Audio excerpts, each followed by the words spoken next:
এই যে কথাটা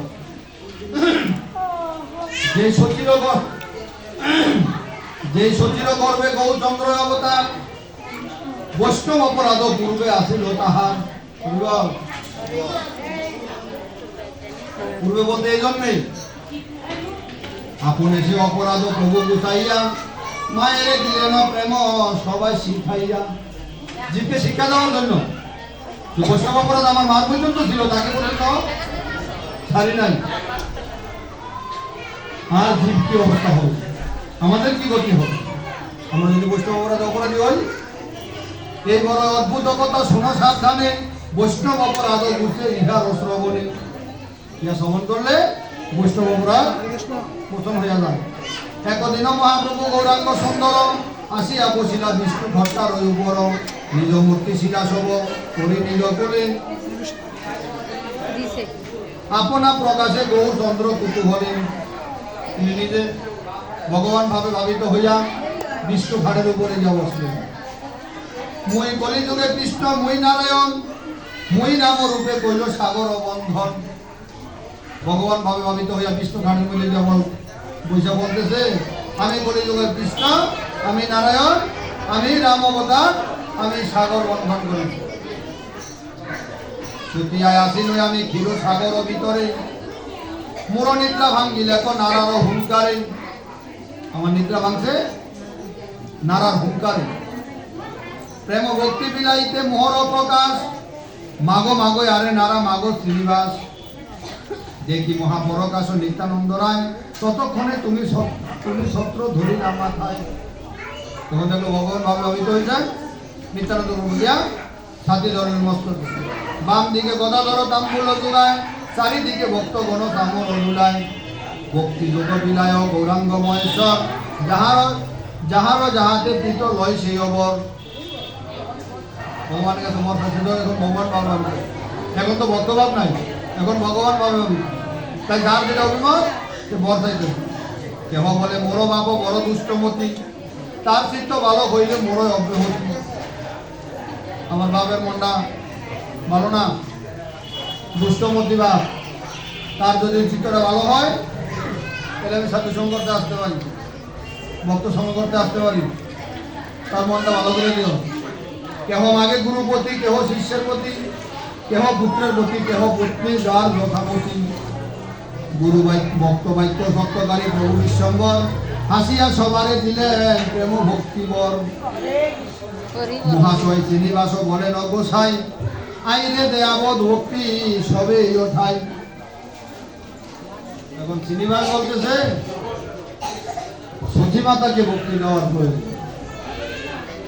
সেটা এখন পুত্র ভাবে ভাবিত না সে এখন ভগবান ভাবে ভাবিত তাই কথাটা বলতেছি প্রভু বলে ইহা না বলিবা শ্রীনিবাস তারে নাই দিব ভক্তি প্রেম ভক্তির অবিলাস তাকে আমি প্রেম ভক্তি বিলাস দেব না এই কথা আমার কাছে বইল না বৈষ্ণবের ঠাই তা নয় আছে অপরাধ অতএব তান হইল প্রেম ভক্তিবাদ সত্যমাতা বৈষ্ণবের কাছে অপরাধ আছে এই কারণে তাকে আমি প্রেম ভক্তি দিব না মহাবক্তা শ্রীনিবাস বলে আরোবার এই কথায় প্রভু প্রভু হ্যাঁ প্রভু দেহ ত্যাগ সবাতা যার গর্বে ভগবান জন্ম নিয়েছেন তার আবার কিসের অপরাধ এই কথা বলে তো আমাদের সবাই দেহ ত্যাগ করতে হবে তুমি কেন পুত্র যারও গর্বে অবতার তোমার মতো পুত্রে যার গর্ভ অবতার তার কি নহিব প্রেম যোগের অধিকার তার আবার কিসের অপরাধ সবার জীবন আই তোমার জগতের মাতা সবার ভগবানের মাতা অঙ্গ মাতা সবার জীবন আই জগতের মাতা মায়া সারি প্রভু দানে হও ভক্তিদাতা তুমি তার উপরে মায়া করো না তুমি তাকে ভক্তি দাও তুমি যার পুত্র ভগবান তুমি যার পুত্র প্রভু সে সর্বজননী পুত্র স্থানে মায়ের কি অপরাধ করি অপরাধ পুত্রের কাছে না অপরাধ বৈষ্ণবের কাছে যদি বা বৈষ্ণব স্থানে থাকে অপরাধ, তথাপিও খণ্ডাইয়া কর হরসা। এখন বৈষ্ণব অপরাধ তো প্রভু ক্ষমা করার, বৈষ্ণব ছাড়া শক্তি নাই। ভগবান নিজে বলছেন ভক্তের কাছে অপরাধ করলে, বৈষ্ণবের কাছে অপরাধ করলে, সে বৈষ্ণব যদি সে ভক্ত যদি অপরাধ ক্ষমা করে তাইলে সে মাপ পাবে। আমার দ্বারা ক্ষমতা নাই। হ্যাঁ, দুর্বাসা মুনি অম্বরেশ মহারাজের কাছে এসে তাড়না করার জন্য, কি করার জন্য? তাড়না করার জন্য।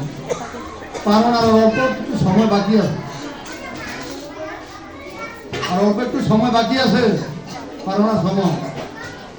আজকে তো বারো না, আজকে তো একাদশী, কালকে তো বারোনার দিন সকালবেলা যে টাইম, ওই টাইমের অল্প একটু সময় বাকি আছে। এমন সময় দুর্বাসা মুনি পরীক্ষা করার জন্য গেছে। গিয়া যখন বলতেছে আমি তো উপবাস, 3 দিনের উপবাস, তখন 3 দিনের উপবাস থাকতো। একাদশীর আগের দিন, একাদশী দিন, একাদশীর পরের দিন 3 দিনের উপবাস। এখন তো অনেক সহজ করে দিচ্ছে 3 দিনের উপবাস আমি তো বারণা করতে আসছি, কিন্তু আমার ভাগ্য, আমার তো ভাগ্যের সীমানা নাই। চলেন আপনাকে সেবা দিই। ধরো আমি স্নান করে আসি, স্নানটা করে আসি, এখনই এসে পড়বো, কিন্তু দাঁড়া এখন পারো না, সময় তো চলে দিল, এত স্নান করতে গিয়ে বেরিয়েছি। এটা আসছে পরীক্ষা করার জন্য, স্নান করতে গিয়ে পয়সা দিচ্ছে, আর তা আসে না। এখন সে তো প্রভুকে ডাকতেছে, হ্যাঁ প্রভু একাদশীর পারো না, সময় মতো না করলেও অপরাধ। আবার এখানে দুর্বাসা মুনি আছে, মুনিকে যদি সেবা না দিয়ে আমি সেবা করি না, তাহলে তো অপরাধ। এখন 2 দিকে কিভাবে রক্ষা হইব? প্রভু তুমি বাঁচাও। প্রভুকে ডাকতেছে, ডাকতে ডাকতে ডাকতে ডাকতে তার একটা শ্লোক মনে পড়ে যে জল খাইলে পারনাটা রক্ষা হয়, আবার উপবাসও ভাঙে না। একটা শ্লোক আছে, এই শ্লোকটা মনে পড়ছে। মনে পড়া যে মাত্র জল লইয়া জিহ্বার মধ্যে মাত্র দিছে, এমন সময় দুর্বাসা মুনি হাজির। জলটা দিলেও না, এমন সময় এসে হাজির। হ্যাঁ, তোমার আমি আসার সময়টা তোমার সহ্য হইল না, আমার আসার সময়টা তোমার সহ্য হইল না, তুমি জল খেয়ে ফেলাইলা। বারবার ক্ষমা চাইতেছে, ইয়া করতেছে না, পারনা করার জন্য তার জন্য সরু রান্না আনছি, পায়েস রান্না আনছি, পায়েস দিয়ে দোয়া দিতেছে, গরম পায়েস আসলে সেবা দিন। অভিশাপ দিয়ে দিছে, বসিয়ে দেবে। কিন্তু অম্বরীশ মহারাজ এমন একজন ভক্ত, ভগবান নিজে তার বাড়িতে সুদর্শন চক্র দিয়েছেন রাজ্য রক্ষা করার জন্য। এখন যখন বর্ষ হয়ে যাওয়ার, রাজ্য বর্ষ হয়ে যাওয়ার অভিশাপ দিয়ে দিছে, যখন রাজ্য এক সাইড থেকে ফুলে আসতেছে, যখন সুদর্শন চক্রের কাছে গেছে, এই সুদর্শন চক্র যখন ক্ষিপ্ত হয়ে গেছে, ক্ষিপ্ত হয়ে উল্টাই